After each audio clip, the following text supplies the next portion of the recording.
ఈ గులాబ్ జాములు అనేది మైదా పిండితో తయారు చేస్తారు. పంచదార పాకంలో వేస్తారు, నూనెలో దేవుతారు. పంచదార పాకం పోయలేదు కానీ పాకం పెట్టాం మనం. నూనె వాడలేదు కానీ కాల్చాం. మైదా వాడలేదు కానీ గులాబ్ జాములు చేసాం. మరి ఎలాగో చూడండి.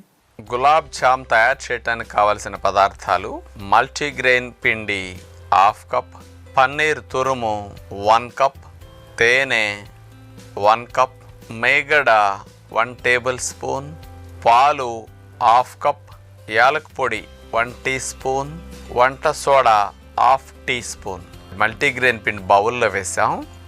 అందులో యాలక్ పొడి, పన్నీర్ తురుము, మంచి క్వాలిటీ స్వచ్ఛమైన పన్నీర్ తీసుకొచ్చి తురిమేసుకున్నట్లా కనుక ఇందులో వేసుకుంటే మన ఇంట్లో సొంతంగా గులాబ్ జాములు తయారు చేసుకోవటానికి బాగుంటుందన్నమాట. ఇక వీటిని కలిపేసి చప్పదనం పోవటానికి